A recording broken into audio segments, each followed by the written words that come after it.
Jauh di masa lampau, sebelum dikenal dengan nama Tulungagung yang gagah, terhampar sebuah wilayah luas di lembah selatan Gunung Wilis. Daerah ini dialiri oleh sungai besar, Bengawan Brantas, beserta anak-anak sungainya yang berkelok-kelok. Namun, berkah air yang melimpah ini seringkali berubah menjadi tantangan besar. Sebagian besar wilayah ini merupakan dataran rendah yang cekung, menjadikannya muara alami bagi aliran air dari pegunungan di sekitarnya. Akibatnya, tanah ini lebih banyak digenangi air daripada kering. Bentangan rawa-rawa yang sangat luas mendominasi pemandangan. Masyarakat setempat mengenalnya dengan sebutan Bonorowo, sebuah nama yang membangkitkan gambaran tentang hamparan air tak bertepi yang bercampur lumpur dan ditumbuhi tanaman liar air. Kehidupan di wilayah ini sangat bergantung pada kemurahan dan kemarahan alam. Saat musim kemarau, sebagian rawa mungkin mengering. Namun saat musim penghujan tiba atau saat Bengawan Brantas meluap, seluruh daratan bisa tenggelam dalam sekejap. Mendirikan pemukiman yang layak dan bercocok tanam menjadi sebuah perjuangan tiada henti. Rumah-rumah panggung menjadi pilihan utama agar terhindar dari genangan air yang datang tiba-tiba. Jalan setapak seringkali terputus oleh air, membuat hubungan antar dusun menjadi sulit. Kehidupan seolah berjalan lambat, dibatasi oleh kondisi alam yang begitu menantang dan sulit diprediksi. Sungai Brantas yang seharusnya menjadi jalur kehidupan dan sumber irigasi, justru sering membawa petaka. Alirannya yang deras saat banjir mampu menghanyutkan apa saja, sementara endapan lumpurnya terus-menerus memperluas area rawa. Inilah potret awal wilayah yang kelak akan bertransformasi menjadi sebuah kabupaten yang makmur, sebuah negeri yang dibangun di atas perjuangan melawan alam. Kondisi geografis ini membentuk karakter masyarakatnya yang ulet dan pantang menyerah. Mereka belajar hidup berdampingan dengan rawa, mencari celah di antara genangan air untuk bertahan hidup. Namun, jauh di lubuk hati, terpendam harapan akan datangnya masa depan yang lebih baik. Masa ketika tanah yang mereka pijak tidak lagi menjadi sumber kesulitan, melainkan sumber penghidupan yang berkelimpahan. Nama awal untuk wilayah yang kini dikenal sebagai Tulungagung adalah Ngrowo. Nama ini bukanlah sekadar sebutan tanpa arti, melainkan sebuah cerminan langsung dari kondisi alamiah yang paling mencolok di daerah tersebut. Kata Ngrowo berasal dari akar kata dalam bahasa Jawa, yaitu rowo atau rawa, yang berarti tanah rendah yang selalu atau kerap digenangi air, atau singkatnya, paya atau rawa-rawa. Pemberian nama ini menunjukkan betapa dominannya elemen rawa dalam kehidupan sehari-hari masyarakat saat itu.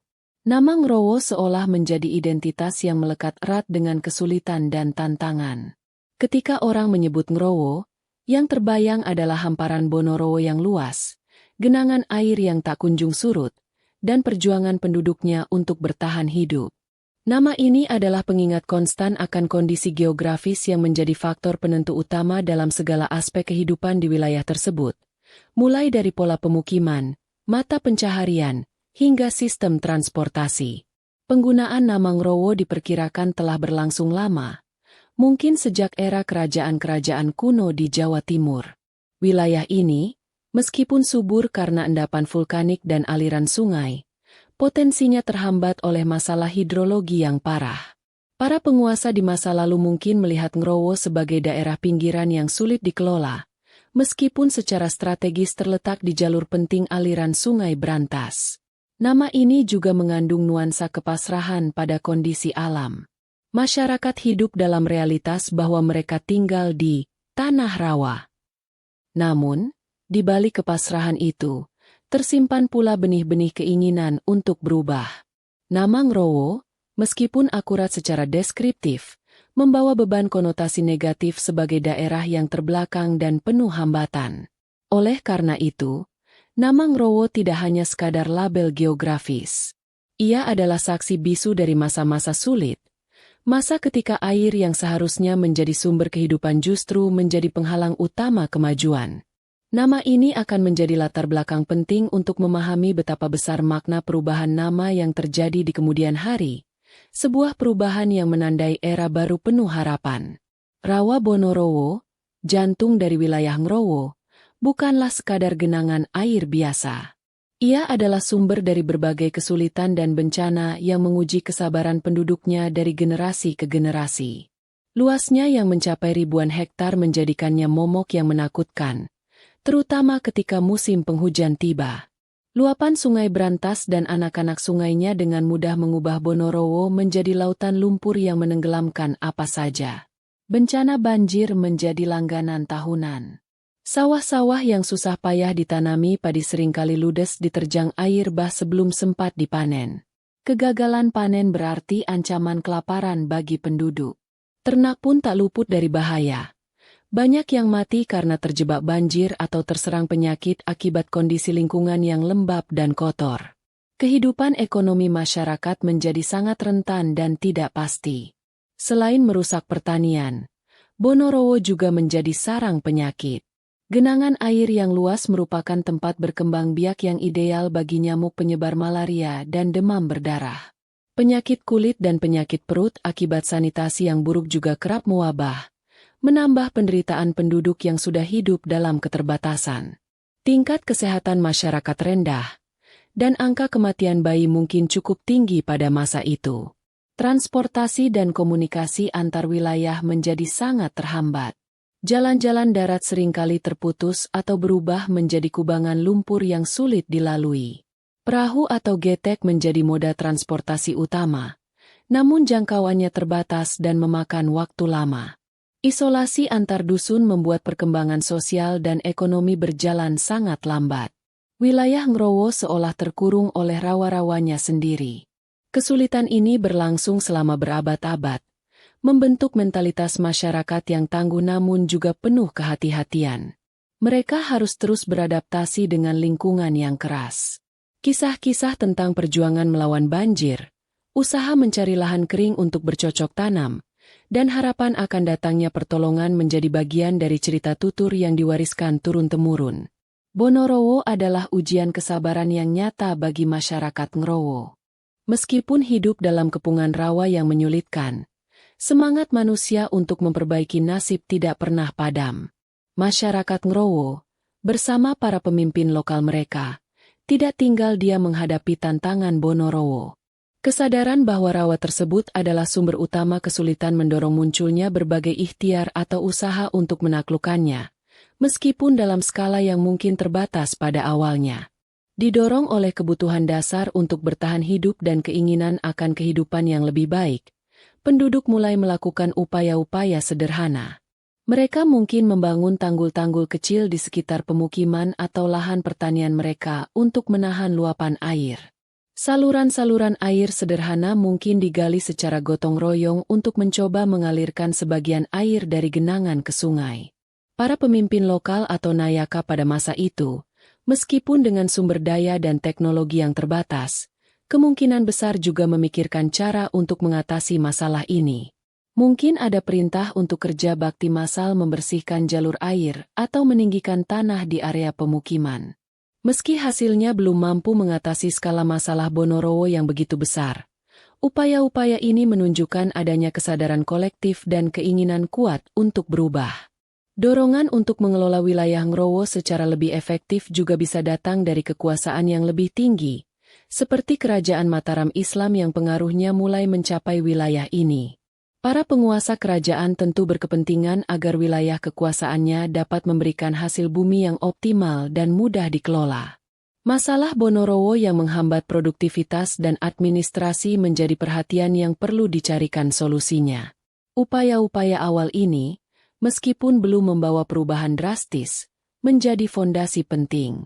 Mereka adalah cikal bakal dari proyek-proyek pengelolaan air yang lebih besar dan terencana di kemudian hari. Ikhtiar ini menunjukkan bahwa masyarakat Ngrowo tidak pasrah begitu saja pada nasib. Mereka terus berjuang, menanam benih harapan bahwa suatu saat nanti, rawa yang menjadi musuh bisa diubah menjadi sahabat. Perjuangan panjang masyarakat Ngrowo melawan ganasnya Bonorowo akhirnya menemui titik terang. Sejarah mencatat adanya upaya-upaya yang lebih sistematis dan berskala besar untuk mengelola air dan mengatasi masalah rawa, terutama pada periode ketika pengaruh kekuasaan Mataram semakin kuat dan kemudian dilanjutkan pada masa pemerintahan kolonial Belanda yang memiliki kepentingan ekonomi dan administratif di wilayah ini. Momen inilah yang dianggap sebagai titik balik datangnya Pitulungan Agung atau pertolongan besar. Salah satu fokus utama adalah pengelolaan aliran Sungai Brantas dan anak-anak sungainya. Pembangunan saluran-saluran drainase yang lebih besar dan terencana mulai dilakukan. Tujuannya adalah untuk mengalirkan kelebihan air dari area rawa menuju sungai utama dan terus ke laut, sehingga genangan tidak lagi bertahan lama atau meluas secara berlebihan. Tanggul-tanggul penahan banjir juga diperkuat dan dibangun di titik-titik strategis sepanjang sungai. Upaya ini tentu membutuhkan sumber daya, tenaga kerja, dan pengetahuan teknis yang tidak sedikit. Ada kemungkinan para ahli pengairan didatangkan, baik dari pusat kekuasaan Mataram maupun, di kemudian hari, oleh pemerintah kolonial. Kerja paksa atau sistem kerja wajib mungkin diterapkan untuk mengerahkan penduduk dalam proyek-proyek raksasa ini. Meskipun prosesnya mungkin berat, hasilnya mulai terlihat. Secara perlahan namun pasti, luas area rawa Bonorowo mulai berkurang. Lahan-lahan baru yang lebih kering mulai terbuka, memberikan kesempatan bagi penduduk untuk memperluas area pertanian padi dan tanaman lainnya. Frekuensi dan dampak banjir besar mulai bisa dikendalikan, meskipun tidak hilang sama sekali. Kehidupan masyarakat berangsur-angsur menjadi lebih stabil dan terjamin. Keberhasilan dalam menata air dan mengurangi dampak buruk Bonorowo ini dirasakan sebagai sebuah pertolongan yang luar biasa. Sebuah anugerah setelah sekian lama hidup dalam kesulitan. Perubahan lanskap dari dominasi rawa menjadi lahan yang lebih produktif membawa angin segar dan harapan baru. Inilah Pitulungan Agung yang menjadi dasar bagi perubahan identitas wilayah tersebut. Sebuah pertolongan yang mengubah nasib Ngrowo selamanya. Sebagai buah dari keberhasilan mengatasi masalah utama yang selama ini membelenggu, yaitu rawa Bonorowo, muncul gagasan untuk mengganti nama wilayah tersebut. Nama, Ngrowo, yang syarat dengan konotasi negatif sebagai daerah rawa yang terbelakang dan penuh bencana, dirasa tidak lagi sesuai dengan kondisi baru yang penuh harapan. Perubahan nama menjadi sebuah keniscayaan untuk menandai era baru dan semangat baru. Proses perubahan nama dari Ngrowo menjadi Tulungagung tidak terjadi dalam semalam, melainkan sebuah proses yang berjalan seiring dengan keberhasilan proyek-proyek pengelolaan air dan perubahan lanskap fisik wilayah tersebut. Ketika dampak positif dari pengendalian banjir dan pengeringan rawa semakin nyata dirasakan oleh masyarakat luas, nama baru yang lebih optimistik mulai dipertimbangkan dan akhirnya diadopsi. Nama, Tulungagung, dipilih sebagai pengganti Ngrowo. Pemilihan nama ini bukanlah tanpa makna mendalam. Ia secara langsung merujuk pada Pitulungan Agung atau pertolongan besar yang telah diterima oleh masyarakat, yaitu keberhasilan mengatasi bencana alam berupa rawa dan banjir yang selama ini menyengsarakan. Nama ini adalah ungkapan rasa syukur yang mendalam atas perubahan nasib tersebut. Perubahan nama ini juga berfungsi sebagai penanda identitas baru. Dari citra daerah rawa yang sulit, menjadi daerah yang memiliki sumber daya air yang terkelola dan menjanjikan kemakmuran. Nama Tulungagung membawa semangat optimisme, harapan akan masa depan yang lebih cerah, dan pengakuan atas potensi besar yang dimiliki wilayah tersebut setelah masalah utamanya teratasi. Secara administratif, perubahan nama ini kemungkinan besar diformalkan oleh penguasa yang berwenang pada saat itu, entah itu adipati lokal di bawah naungan Mataram atau kemudian oleh pemerintah kolonial yang berkepentingan dengan penataan wilayah administrasi. Dengan digantinya nama Ngrowo menjadi Tulungagung, secara resmi dimulailah babak baru dalam sejarah wilayah ini, meninggalkan masa lalu yang kelam menuju masa depan yang diharapkan lebih gemilang. Nama, Tulungagung, kaya akan makna dan filosofi yang mendalam, mencerminkan sejarah perjuangan dan harapan masyarakatnya. Secara umum, nama ini diartikan sebagai Pitulungan Agung, yang berarti pertolongan besar. Makna ini merujuk pada peristiwa monumental keberhasilan mengatasi masalah rawa Bonorowo yang telah menyengsarakan penduduk selama berabad-abad. Pertolongan ini bisa dimaknai sebagai pertolongan dari Allah, pertolongan dari upaya gigih para pemimpin dan masyarakat, atau kombinasi keduanya. Selain Pitulungan Agung, ada juga interpretasi lain yang mengaitkan nama Tulungagung dengan sumber air. Tulung dapat diartikan sebagai sumber, seperti dalam kata pitulungan, yang juga bisa berarti tempat meminta pertolongan atau sumber pertolongan. Dan agung berarti besar. Jadi, Tulungagung bisa juga dimaknai sebagai sumber air yang besar atau sumber air yang agung. Makna ini juga sangat relevan, karena setelah rawa dikendalikan, air yang melimpah dari Sungai Brantas dan sumber-sumber lain dapat dikelola menjadi sumber kehidupan dan kemakmuran melalui irigasi. Kedua makna ini tidak saling bertentangan, justru saling melengkapi. Keberhasilan mengelola sumber air yang besar, Tulung Agung, itulah yang merupakan pertolongan besar, Pitulungan Agung, bagi masyarakat.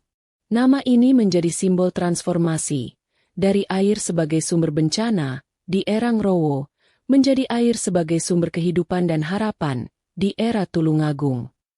Nama Tulungagung adalah doa dan harapan yang tersemat dalam identitas sebuah daerah.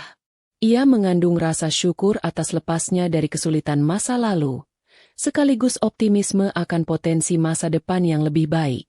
Nama ini mengingatkan generasi penerus akan sejarah perjuangan leluhur mereka dalam menaklukkan alam dan membangun peradaban di tanah yang dulunya dianggap tidak ramah.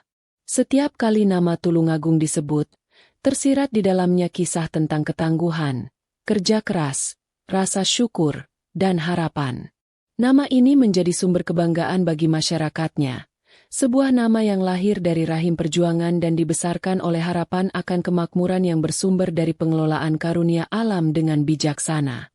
Meskipun nama Tulungagung baru muncul relatif kemudian, setelah upaya penaklukan Rawa Bonorowo berhasil, diperkirakan pada abad ke-17 atau ke-18, terkait erat dengan konsolidasi kekuasaan Mataram dan intervensi awal kolonial, penetapan hari jadi resmi Kabupaten Tulungagung mengambil tanggal yang jauh lebih tua.